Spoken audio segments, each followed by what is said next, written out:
Good morning students, मैं Rekha Sharma, associate professor political science, Rajiv Gandhi Rajkiya Mahila महाविद्यालय भिवानी से बीए 5th सेमेस्टर के विद्यार्थियों के लिए इंटरनेशनल ऑर्गेनाइजेशन से आज हम कर रहे हैं the League of Nations and United Nations a comparative study.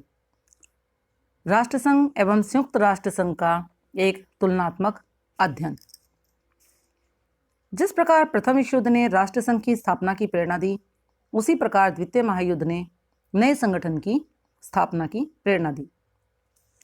Nicholas ने ये बात कही है कि जिस प्रकार पहला विश्व युद्ध हुआ था उस समय राष्ट्रसंघ की स्थापना की प्रेरणा हमें मिली, उसी प्रकार से जब द्वितीय महायुद्ध शुरू हुआ तो एक नए संगठन की स्थापना का जो मार्गदर्शन का काम था वो राष्ट्रसंघ ने ही किया था। राष्ट्रसंघ का जन्म प्रथम विश्व युद्ध के बाद जनवरी 1920 में पेरिस शांति सम्मेलन 1919 के द्वारा हुआ था, जबकि संयुक्त राष्ट्र संघ, जिसे हम यूएनओ के नाम से जानते हैं, की स्थापना द्वितीय विश्व युद्ध के पश्चात 24 अक्टूबर 1945 को हुई। इन दोनों अंतर्राष्ट्रीय संगठनों की तुलना से यह प्रतीत होता है कि दोनों में अनेक समानताएं तथा अंतर हैं। कुछ अंशों में राष्ट्रसंघ की व्यवस्थाएं अधिक स्पष्ट और सुदृढ़ थी, परंतु अधिक अंशों में राष्ट्रसंघ की व्यवस्थाएं राष्ट्रसंघ की व्यवस्थाओं की अपेक्षा अधिक उत्कृष्ट हैं और यही कारण है कि इसे राष्ट्रसंघ की अपेक्षा अधिक श्रेष्ठ तथा महत्वपूर्ण संगठन माना जाता है। वाल्टर ने लिखा है कि संयुक्त राष्ट्र संघ के उद्देश्यों, सिद्धांतों, संस्थाओं और तरीकों, प्रत्येक बात पर राष्ट्रसंघ की स्पष्ट मोहर है। गुडरिच, शूमैन तथा पामर और परकिंस आदि विद्वान संयुक्त राष्ट्र संघ को राष्ट्रसंघ की प्रतिलिपि मानते हैं। गुडरिच ने लिखा है, संयुक्त राष्ट्र संघ व्यवहारिक दृष्टि से राष्ट्रसंघ का नया रूप है। प्रोफेसर सुमा ने भी संयुक्त राष्ट्र संघ को नवीन वेश में राष्ट्रसंघ ही माना है। अब हम बात करते हैं राष्ट्रसंघ तथा संयुक्त राष्ट्र संघ में समानताओं की। Similarities between League of Nations and United Nations. राष्ट्रसंघ तथा संयुक्त राष्ट्र संघ में निम्नलिखित समानताएं पाई जाती हैं। सबसे पहले हम बात करते हैं जन्म के आधार पर। राष्ट्रसंघ की भांति संयुक्त राष्ट्र संघ का जन्म युद्ध के तूफान के बीच हुआ तथा उत्तराधिकार में उसे भी पहले संगठन की भांति युद्ध व्यवस्था, विश्व की जटिल राजनीतिक, सामाजिक तथा आर्थिक समस्याएं प्राप्त हुई। दूसरे नंबर पर आता है उद्देश्य की दृष्टि से। Regarding objectives. उद्देश्य की दृष्टि से संयुक्त राष्ट्र संघ तथा राष्ट्रसंघ में मूलभूत समानता है। राष्ट्रसंघ की भांति संयुक्त राष्ट्र संघ का भी मूल उद्देश्य शांति, सुरक्षा एवं मानव कल्याण है। दोषों की स्थापना की प्रेरणा युद्ध की तबाही से प्राप्त हुई और दोनों का उद्देश्य मानवता तथा सभ्यता को युद्ध से बचाना है। हम बात करते हैं प्रकृति की दृष्टि से। In regards to their nature. राष्ट्रसंघ की भांति संयुक्त राष्ट्र संघ भी सर्वोच्च राज्य अथवा विश्व सरकार नहीं है। राष्ट्रसंघ की भांति यह भी प्रभुसत्ता संपन्न राज्यों का एक संगठन है और सदस्य राज्यों के सक्रिय सहयोग के बिना अपना कार्य सफलतापूर्वक नहीं कर सकता। दोनों ही सदस्य राज्यों की प्रभुसत्ता एवं स्वतंत्रता का आदर करते हैं और दोनों के द्वारा प्रत्येक राज्य को समानता का दर्जा दिया गया है। दोनों ही सदस्य राज्यों की प्रभुसत्ता और स्वतंत्रता का आदर करते हैं और दोनों के द्वारा प्रत्येक राज्य को समानता का दर्जा दिया गया है। दोनों को ही अपने निर्णयों को लागू करने के लिए सदस्य राज्यों पर निर्भर रहना पड़ता है। शूमैन के शब्दों में, राष्ट्रसंघ के समान संयुक्त राष्ट्र संघ के किसी भी अंग को न तो व्यक्तियों के संबंध में कोई कानून बनाने का अधिकार है और न ही किसी प्रकार का कर लगाने, व्यापार की व्यवस्था करने अथवा स्वतंत्र सेनाएं रखने का। इस प्रकार अपने मूल ढांचे में संयुक्त राष्ट्र संघ राष्ट्रसंघ की भांति स्वतंत्र राज्यों का एक संगठन है। हम बात करते हैं चौथे नंबर के पॉइंट की और वो है विजयी राज्यों की भूमिका। Role of victorious Nations.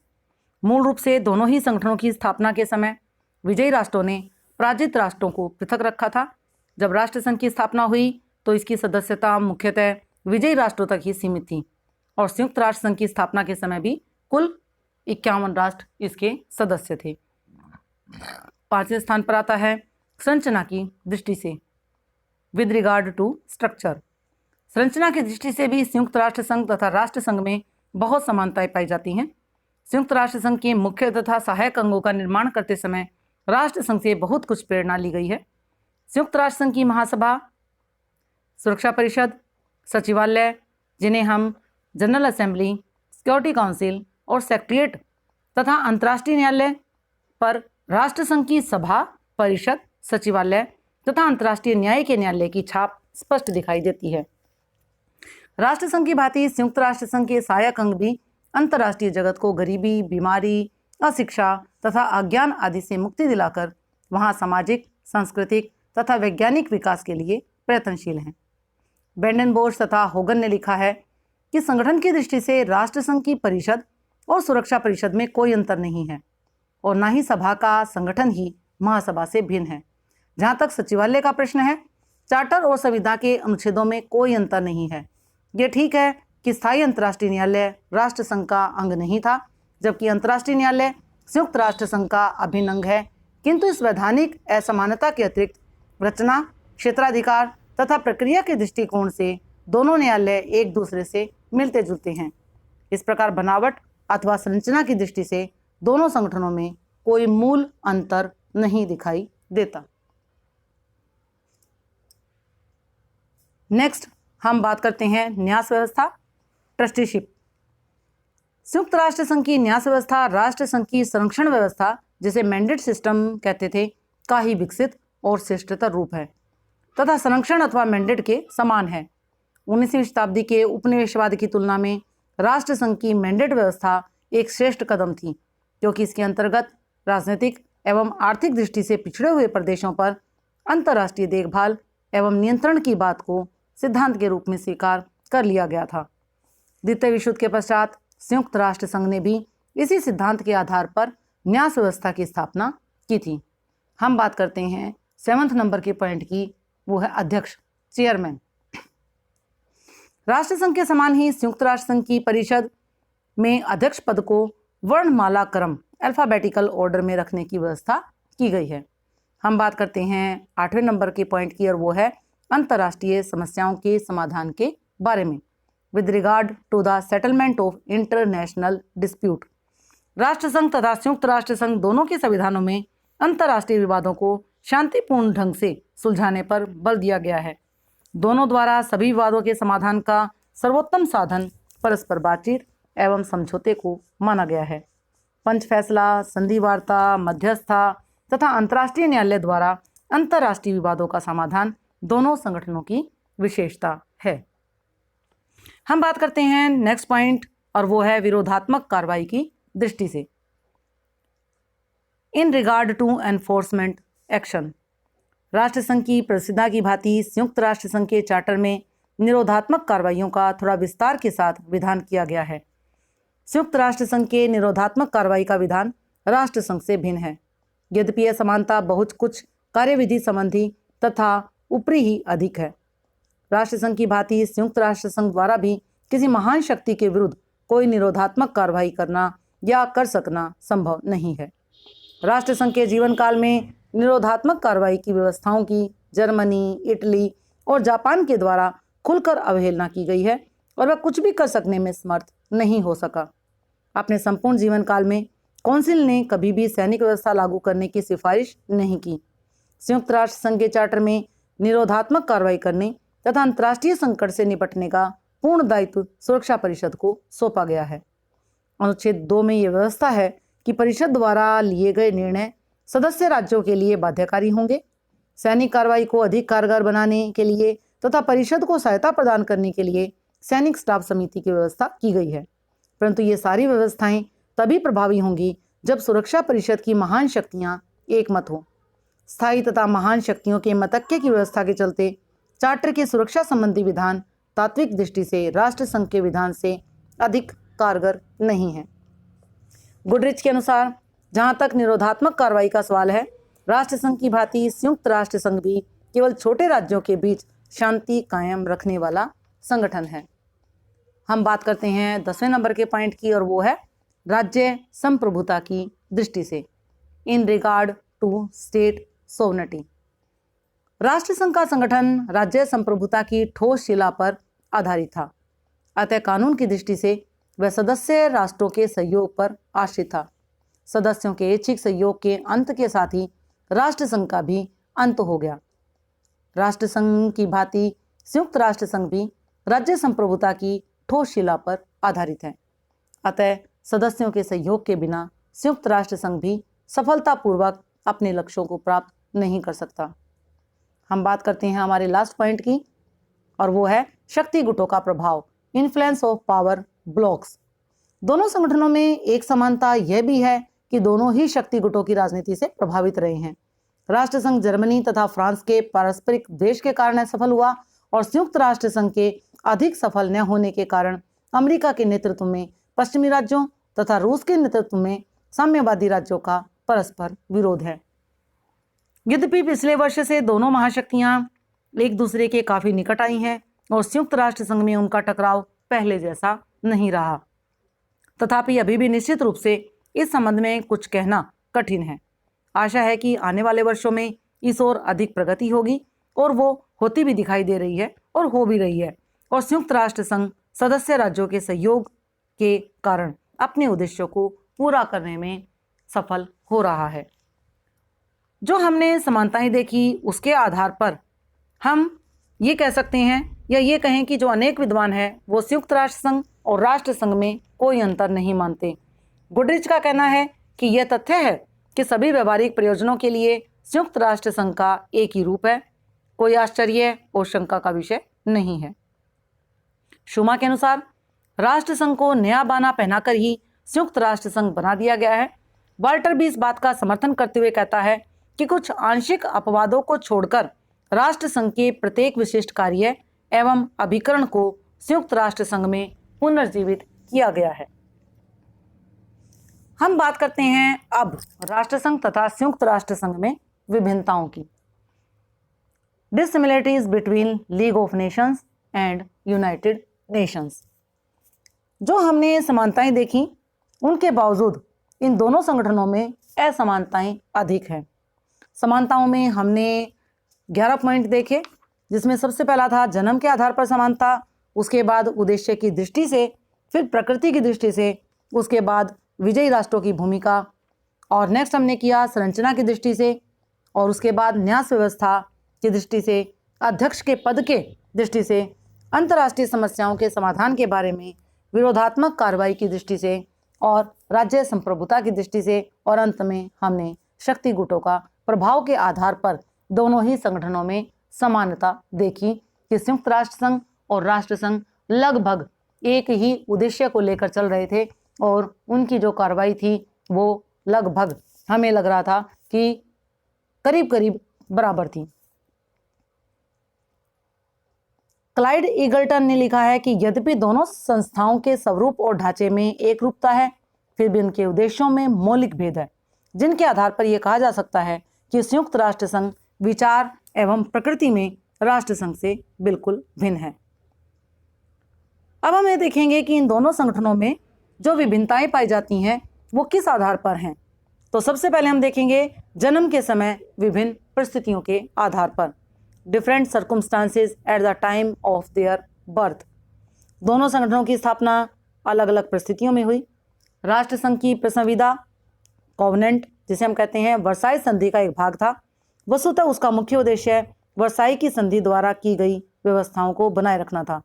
संयुक्त राष्ट्र संघ की स्थापना किसी संधि के भाग के रूप में न होकर स्वतंत्र वातावरण में हुई थी। वह विजयी देशों की संस्था न होकर सहयोग तथा सह अस्तित्व पर आधारित थी। इसका संबंध पराजित राष्ट्रों पर सौंपी गई किसी संधि से नहीं है, और न ही इसका उद्देश्य विजयी राष्ट्रों द्वारा शोषण को और दमन को कायम रखना है। यह संगठन विजयी तथा पराजित दोनों देशों को समान मानता है। और हम बात करते हैं कि जो निर्माणकालीन परिस्थितियों में अंतर होने के बाद भी जो दोनों संगठनों में अंतर पाया जाता है वो शांति सम्मेलनों में निर्मित होने के कारण राष्ट्र संघ का जो शांति संधियों के साथ इसका भाग्य जोड़ा गया है, तो उसमें हम देखते हैं कि दोनों ही संगठनों में अंतर पाया जाता है। वर्साई संधि के साथ जुड़े रहने के कारण राष्ट्र संघ के साथ भी उसकी त्रुटियां चिपकी हुई थी। शांति संधियों के साथ इसका राजनीति सहचर्य होने के कारण राष्ट्रसंघ सदैव आलोचना का विषय बना रहा। वह विजेता राष्ट्रों की संस्था के रूप में विख्यात रहा। इसके चलते राष्ट्रसंघ बदनाम हो गया। संयुक्त राष्ट्र संघ का द्वितीय महायुद्ध के बाद हुई या होने वाली शांति संधियों से कोई संबंध नहीं है। ये एक स्वतंत्र अभिकरण है। इसका उद्देश्य विजयी राष्ट्रों के शोषण या दमन को बनाए रखना नहीं, बल्कि उसे यथासंभव कम अथवा समाप्त कर देना है। चार्टर की धारा 107 द्वितीय महायुद्ध के शत्रु राज्यों के विरुद्ध उठाए जाने वाले कदमों से संयुक्त राष्ट्र संघ को मुक्त रखती है। यह विजेता और विजित, छोटे और बड़े सभी देशों को समानता का दर्जा देता है। इस दृष्टिकोण से संयुक्त राष्ट्र संघ का चार्टर राष्ट्र संघ के प्रसंविदा से अधिक श्रेष्ठ और उदार है। हम बात करते हैं नेक्स्ट पॉइंट की, और वो है प्रसंविदा की तुलना में चार्टर एक व्यापक प्रलेख। डिफरेंस बिटवीन संयुक्त राष्ट्र संघ का चार्टर एक लंबा प्रलेख है जो विश्व शांति की सभी समस्याओं से संबंधित है। इसमें एक प्रस्तावना और 141 धाराएं हैं। इसके विपरीत राष्ट्र संघ का प्रसंविदा एक छोटा प्रलेख था। इसमें केवल 26 धाराएं थी और उसका क्षेत्र अविकसित था। इसमें विश्व राजनीति के प्रति व्यापक दृष्टिकोण नहीं अपनाया गया था। दोनों संगठनों की प्रस्तावना में भी काफ़ी अंतर है। राष्ट्र संघ की संविदा की प्रस्तावना के प्रारंभिक शब्द थे महान संविदाकार राष्ट्र संघ की संविदा को स्वीकार करते हुए। इसके विपरीत संयुक्त राष्ट्र संघ के चार्टर की प्रस्तावना में शांति एवं सुरक्षा के अतिरिक्त आर्थिक तथा सांस्कृतिक क्षेत्रों का भी उल्लेख है तथा प्रस्तावना के प्रारंभिक शब्द हम संयुक्त राष्ट्र के लोग अधिक महत्वपूर्ण हैं।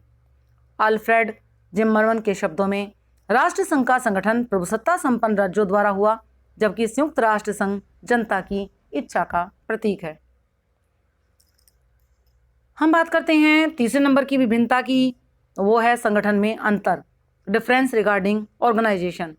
राष्ट्र संघ की अपेक्षा संयुक्त राष्ट्र संघ का संगठन अधिक व्यापक है। राष्ट्र संघ के प्रमुख अंग केवल सभा, परिषद तथा सचिवालय थे, जबकि वर्तमान संगठन के मुख्य अंग महासभा, सुरक्षा परिषद, आर्थिक और सामाजिक परिषद, न्याय परिषद तथा सचिवालय।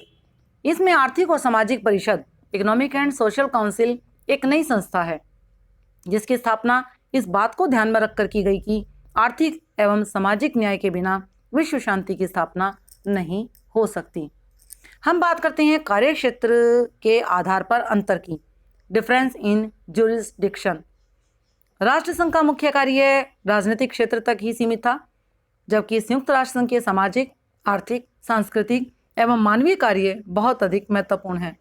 इसके विभिन्न संगठन जैसे यूनेस्को, विश्व स्वास्थ्य संगठन, अंतर्राष्ट्रीय मुद्रा कोष आदि मानव जाति की आर्थिक, सामाजिक तथा सांस्कृतिक एकता के लिए प्रयत्नशील हैं। हम बात करते हैं नेक्स्ट पॉइंट की, और वो है कार्यों का विभाजन। राष्ट्र संघ की अपेक्षा संयुक्त राष्ट्र संघ के विभिन्न अंगों के बीच कार्य विभाजन अधिक स्पष्ट तथा निश्चित है।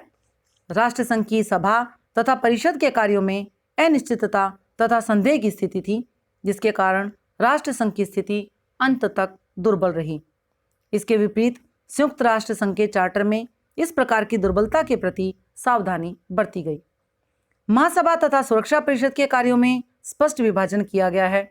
शांति व सुरक्षा संबंधी जो शांति और सुरक्षा संबंधी सभी विषयों पर निर्णय लेने और उसे लागू करने का अधिकार पूर्णतः सुरक्षा परिषद को सौंपा गया है, जबकि महासभा को केवल विचार विमर्श करने तथा प्रस्ताव पास करने की शक्ति दी गई है।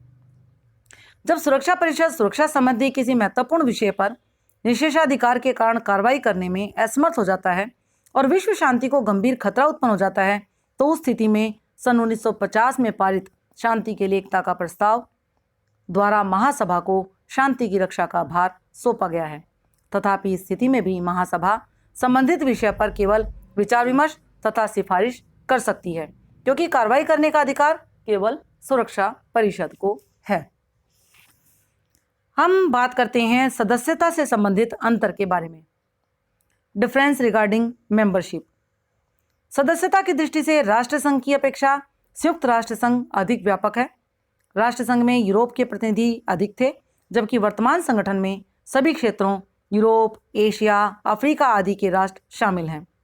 राष्ट्र संघ के सदस्यों की संख्या 63 से अधिक कभी नहीं गई, जबकि वर्तमान संगठन में इस समय 193 इसके सदस्य राज्य हैं। विश्व की सभी महान शक्तियां संयुक्त राष्ट्र संघ की सदस्य हैं। राष्ट्र संघ की सदस्यता ऐच्छिक थी और कोई भी राष्ट्र 2 वर्ष का नोटिस देकर इसकी सदस्यता छोड़ सकता था। जापान, इटली तथा जर्मनी जैसे प्रमुख राष्ट्रों ने अपने निजी स्वार्थों के कारण राष्ट्र संघ की सदस्यता का त्याग कर दिया। इसके विपरीत संयुक्त राष्ट्र संघ के किसी भी सदस्य को संघ की सदस्यता छोड़ने तथा इसे अलग होने का अधिकार नहीं है। नए सदस्यों के प्रवेश के संबंध में भी दोनों संगठनों के विधान में अंतर है। राष्ट्र संघ में नए सदस्यों के प्रवेश का अधिकार प्रसंविदा में केवल असेंबली को दिया गया था। असेंबली 2/3 बहुमत से किसी भी स्वशासित राष्ट्र, उपनिवेश या क्षेत्र को राष्ट्र संघ का सदस्य बना सकती थी।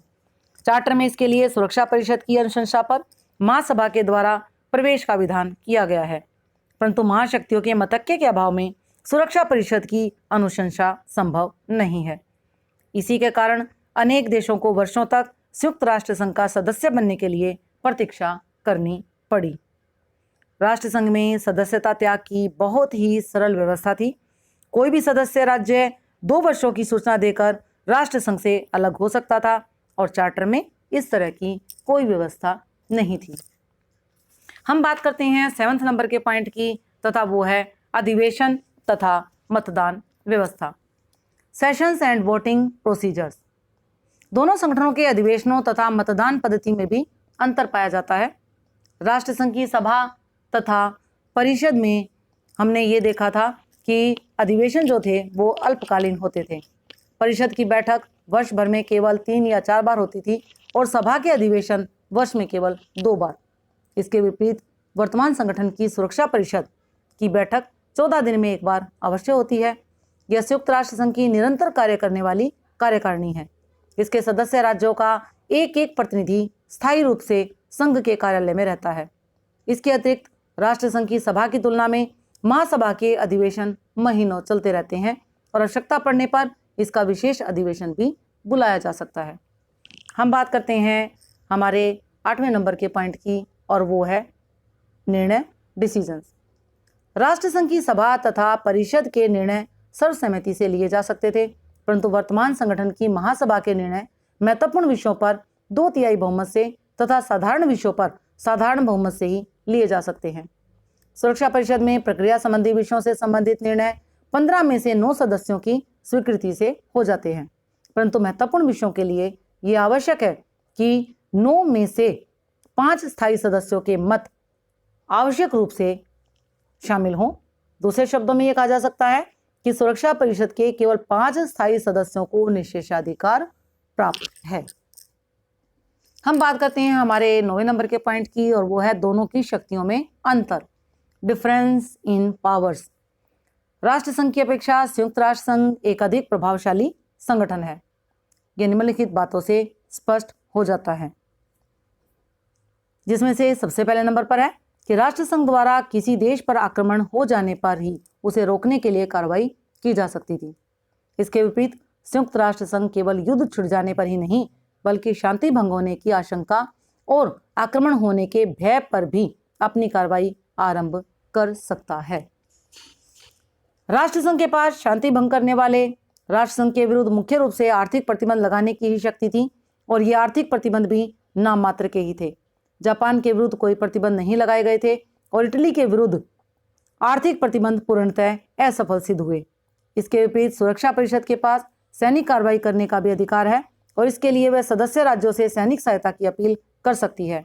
कोरिया तथा कांगो में संयुक्त राष्ट्र संघ द्वारा की गई सैनिक कार्रवाई इसके स्पष्ट उदाहरण है। राष्ट्र संघ के पूरे इतिहास में ऐसा कोई उदाहरण नहीं मिलता। राष्ट्र संघ के पास संकट के समय प्रयुक्त करने के लिए अपनी कोई सेना नहीं थी और किसी भी राज्य पर आक्रमण करने की स्थिति में सदस्य राज्यों की स्थिति पर भी ये निर्भर करता था कि इसके सदस्य इसकी सहायता करें या ना करें, परंतु संयुक्त राष्ट्र संघ के सदस्य इसके लिए वचनबद्ध हैं कि समय आने पर सुरक्षा परिषद की प्रार्थना पर सैनिक सहायता कर सकें। हम बात करते हैं नेक्स्ट पॉइंट की, और वो है कि राष्ट्र संघ के पास संकट के समय प्रयुक्त करने के लिए अपनी कोई सेना नहीं थी। और ना ही किसी राज्य पर आक्रमण हो जाने की स्थिति में यह सदस्य राज्यों की स्थिति पर निर्भर करता था कि वे इसकी सहायता करें या ना करें। परंतु संयुक्त राष्ट्र संघ के कारण इसके लिए हमने देखा कि यह वचनबद्धता ही थी कि समय आने पर सुरक्षा परिषद की प्रार्थना पर सैनिक सहायता देंगे। इस कार्य में सुरक्षा परिषद की सहायता के लिए एक सैनिक स्टाफ समिति की स्थापना भी की गई। और ये भी देखा गया कि राष्ट्र संघ के पास संकट के समय कोई सेना नहीं थी, लेकिन संयुक्त राष्ट्र संघ के पास उसके सदस्य राज्यों के पास एक प्रकार से वचनबद्धता थी कि वो सहायता अवश्य ही करेंगे।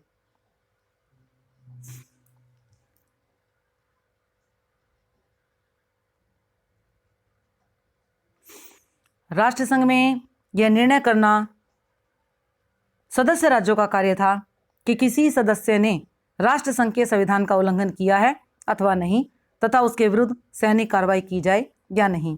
इसके विपरीत संयुक्त राष्ट्र संघ के चार्टर के अनुसार शांति भंग की दशा को निश्चित करना और सैनिक कार्रवाई करने के संबंध में निर्णय लेना सदस्यों का नहीं बल्कि सुरक्षा परिषद का कार्य है, और उसके निर्णयों का पालन सदस्यों की इच्छा पर निर्भर न होकर आवश्यक है। हम बात करते हैं विश्व शांति और सुरक्षा के संबंध में राष्ट्र संघ को अपनी इच्छा अनुसार कोई कार्रवाई करने का अधिकार नहीं था, और वह इस बात की ओर या इस ओर किसी सदस्य राज्य द्वारा ध्यान आकर्षित करने पर भी विचार प्रकट कर सकता था। परंतु संयुक्त राष्ट्र संघ की सुरक्षा परिषद की ऐसी स्थिति उत्पन्न होने पर स्वयं भी कार्रवाई करने का अधिकार है।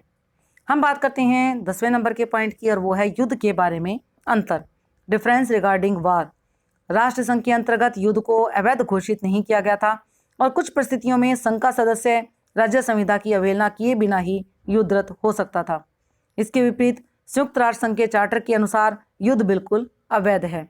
केवल अपनी आत्मरक्षा के लिए व्यक्तिगत अथवा सामूहिक रूप से सदस्य राज्य युद्ध कर सकता था, या हम ये कहें कि कर सकते हैं। हम बात करते हैं इन बिटवीन कि जो घरेलू कार्य क्षेत्र संबंधी अंतर इन दोनों संगठनों में पाए जाते हैं। डिफरेंस रिगार्डिंग डोमेस्टिक जुरिस्डिक्शन कि दोनों ही संगठनों के घरेलू कार्य क्षेत्र के संबंध में भी अंतर है। इसके अलावा निशस्त्रीकरण से संबंध व्यवस्था में अंतर, difference in regarding to disarmament कि राष्ट्र संघ के विधान में निशस्त्रीकरण की व्यवस्था थी, और राष्ट्र संघ के निर्माताओं का यह भी विश्वास था कि शस्त्रों को कम करना इसके लिए आवश्यक है। और इसके अलावा हम ये कहें कि संयुक्त राष्ट्र संघ के अंतर्गत महासभा को यह अधिकार है कि वो अपनी सिफारिशें संयुक्त राष्ट्र संघ के पास उसके अंग सुरक्षा परिषद के पास भेजे, और सुरक्षा परिषद को यह अधिकार है कि वह इस संबंध में अपनी योजनाएं प्रस्तुत करे। इसके अलावा 13 नंबर के पॉइंट में सचिवालय और महासचिव संबंधी भी अंतर देखने को मिलता है कि दोनों संगठनों में महासचिव की नियुक्ति एक ही तरीके से होती है, किंतु चार्टर के अंतर्गत उसके अधिकार अधिक व्यापक हैं, और संयुक्त राष्ट्र संघ के सभी प्रमुख अंगों का महासचिव जो है वो महासचिव इसके सचिवालय का जो प्रमुख है वो है। इसके अलावा हम बात करते हैं हमारे एक और पॉइंट 14 नंबर आक्रमण तथा शांति भंग होने से संबंधित उपबंध के बारे में। शांति भंग और आक्रमण को रोकने में संयुक्त राष्ट्र संघ की व्यवस्था राष्ट्र संघ से अधिक प्रभावशाली तथा समर्थ है। राष्ट्र संघ की स्थिति एक दंतहीन बाघ की तरह थी, वह भोग सकता था लेकिन काटने का सामर्थ्य उसके पास नहीं था।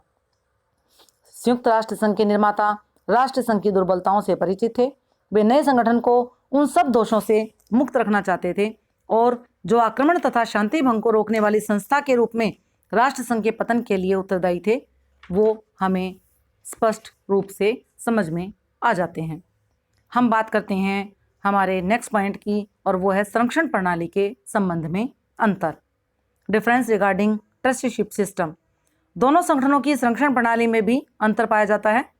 राष्ट्र संघ की मैंडेट प्रणाली केवल शत्रु राज्य से छीने गए प्रदेशों पर ही लागू होती थी। संरक्षण प्रणाली का क्षेत्र इसमें बहुत अधिक व्यापक है। इसके अंतर्गत 3 प्रकार के क्षेत्र रखे गए हैं। नंबर 1 मैंडेट प्रणाली के अंतर्गत बचे हुए क्षेत्र, दूसरे नंबर पर द्वितीय विश्व युद्ध के कारण शत्रु राज्य से छीने गए प्रदेश, तथा तीसरे नंबर पर ऐसे प्रदेश जो स्वेच्छा से इसके अंदर रखे जाएं। इसके अतिरिक्त दोनों प्रणालियों के उद्देश्यों में अंतर है। राष्ट्र संघ के अंतर्गत संरक्षक राज्यों का मात्र कर्तव्य संरक्षित प्रदेशों के निवासियों के प्रति न्यायोचित व्यवहार करना था, परंतु वर्तमान संगठन के चार्टर के अंतर्गत उनका कर्तव्य तथा दायित्व ऐसे प्रदेशों की जनता का आर्थिक, सामाजिक तथा शैक्षणिक विकास करना है। संयुक्त राष्ट्र संघ के चार्टर में स्पष्ट रूप से लिखा गया है कि शासक देशों का यह कर्तव्य है कि वे अपने प्रदेशों का इतना विकास करें जिससे वे सब शासन के योग्य बन सके। इस कारण वे वर्तमान व्यवस्था का कार्य लगभग समाप्त हो चुका है, क्योंकि इसके अधीन रखे गए सभी प्रदेश स्वतंत्र हो चुके हैं। अब हम बात करते हैं हमारे 16 नंबर पॉइंट की, और वो है संशोधन प्रक्रिया में अंतर, डिफरेंस इन अमेंडमेंट प्रोसीजर। राष्ट्रसंघ के संविधान में संशोधन के प्रस्ताव का सभा द्वारा सर्वसम्मति से पारित होना तथा उसके पश्चात राष्ट्रसंघ के 2/3 सदस्यों तथा परिषद के सभी सदस्यों द्वारा उसकी पुष्टि आवश्यक थी। परंतु चार्टर में संशोधन का प्रस्ताव महासभा के 2/3 बहुमत से पारित होने पर सुरक्षा परिषद के 5 स्थायी सदस्यों के मतों सहित संयुक्त राष्ट्र संघ के 2/3 सदस्यों द्वारा स्वीकृत किए जाने पर लागू होती है। दूसरे शब्दों में यह कहा जा सकता है कि राष्ट्र संघ में सभी सदस्यों को संशोधन पर निषेधाधिकार की शक्ति प्राप्त थी, परंतु संयुक्त राष्ट्र संघ में यह शक्ति केवल सुरक्षा परिषद के 5 स्थायी सदस्यों के पास है। हम बात करते हैं हमारे लास्ट पॉइंट की, और वो है प्रादेशिक संगठनों की व्यवस्था, प्रोविजंस रिगार्डिंग रीजनल ऑर्गेनाइजेशन। राष्ट्र संघ के अंतर्गत प्रादेशिक संगठनों के माध्यम से अंतर्राष्ट्रीय विवादों के शांतिपूर्ण समाधान की कोई व्यवस्था नहीं थी। इसके निर्माता प्रादेशिक संगठनों को युद्ध को प्रोत्साहन देने वाला मानते थे। इसके विपरीत संयुक्त राष्ट्र संघ का चार्टर अंतर्राष्ट्रीय शांति व सुरक्षा की स्थापना के लिए प्रादेशिक संगठनों के निर्माण की अनुमति देता है। सदस्य राज्य आत्मरक्षा के लिए ऐसे प्रादेशिक संगठनों का लाभ उठा सकते हैं, विशेषकर उस समय तक जब तक सुरक्षा परिषद उस संबंध में कोई कार्रवाई नहीं कर पाती। सुरक्षा परिषद को यह अधिकार दिया गया है कि वह विवादों में शांतिपूर्ण समाधान के लिए प्रादेशिक संगठनों को आवश्यक तथा उचित आदेश दे। हम बात कर रहे हैं निष्कर्ष की, हमारे कंक्लूजन की, और हम ये देखेंगे कि अंत में हम उनकी समानताएं राष्ट्रसंघ और संयुक्त राष्ट्र संघ के अंतर्गत और उसकी विभिन्नताओं को देखते हुए हम ये कह सकते हैं, या ये निष्कर्ष निकलता है कि राष्ट्रसंघ की तुलना में संयुक्त राष्ट्र संघ एक अधिक व्यापक, श्रेष्ठ तथा शक्तिशाली संस्था है। परंतु इसका यह अर्थ नहीं है कि संयुक्त राष्ट्र संघ में कोई दोष नहीं है। इसके पास किसी ठोस सैनिक शक्ति का अभाव है, जिसके कारण ये शांति भंग करने वाले देश के विरुद्ध प्रभावशाली कार्रवाई नहीं कर सकती। महाशक्तियों के स्वार्थपूर्ण रवैये के कारण इसे कई बार कठिनाइयों का सामना करना पड़ा है। तथापि डालीवे का ये मत ठीक प्रतीत होता है कि संयुक्त राष्ट्र संघ वास्तव में राष्ट्र संघ से कहीं अधिक शक्तिशाली है और उसकी शक्ति में मानव जाति की आशा छिपी हुई है। अब हम बात कर रहे हैं अभ्यास के लिए कुछ महत्वपूर्ण प्रश्नों की, इंपॉर्टेंट क्वेश्चंस फॉर प्रैक्टिस। सबसे पहले आप इसमें क्वेश्चन करोगे, संयुक्त राष्ट्र चार्टर तथा लीग प्रसंविदा की परस्पर तुलना करें या उसमें भेद बतलाएं। Compare and contrast League covenant with United Nations charter. एक और क्वेश्चन इसमें इंपॉर्टेंट है, वो है राष्ट्र संघ की संविदा तथा संयुक्त राष्ट्र संघ के चार्टर की समानताओं तथा असमानताओं को स्पष्ट करें। Bring out the similarities and dissimilarities between the covenant of League of Nations and the charter of United Nations. तीसरे नंबर पर प्रश्न आता है, संयुक्त राष्ट्र संघ का चार्टर किस प्रकार राष्ट्र संघ की संविदा का सुधरा हुआ रूप है। How far the charter of United Nations an improvement on the covenant of League of Nations. चौथे नंबर पर क्वेश्चन आप करेंगे, संयुक्त राष्ट्र संघ और राष्ट्र संघ का तुलनात्मक अध्ययन करें। Make a comparative study of the United Nations and league of Nations. पांचवा पॉइंट जो क्वेश्चन है उसको आप इस तरह से लिख सकते हैं, राष्ट्र संघ संयुक्त राष्ट्र संघ का जन्मदाता है। अपने उद्देश्यों, तरीकों, योजनाओं तथा संगठन में दोनों संस्थाएं एक समान है। क्या आप इस कथन से सहमत हैं? The League of system provided the progeny to the United Nations in term of basic objectives and methods of plans and structures. The UNO is the League of Nations reborn. Do you agree with this? और last question आप इस तरह से कर सकते हैं, important question है ये भी। यद्यपि लीग प्रणाली और संयुक्त राष्ट्र प्रणाली संगठन एवं सामान्य रूप से मिलते जुलते हैं, पर संयुक्त राष्ट्र प्रणाली धारणा एवं चरित्र में लीग प्रणाली से भिन्न है। व्याख्या करें। स्टूडेंट्स, आप इन प्रश्नों को बार बार लिख कर देख सकते हैं और इस प्रकार से आप ये क्वेश्चन अच्छे से कर सकते हैं कि संयुक्त राष्ट्र संघ और राष्ट्र संघ में किस प्रकार से समानताएं पाई जाती हैं और विभिन्नताएं पाई जाती हैं। यानी हम एक कंपैरेटिव स्टडी कर सकते हैं league of Nations and United Nations के बीच की। धन्यवाद।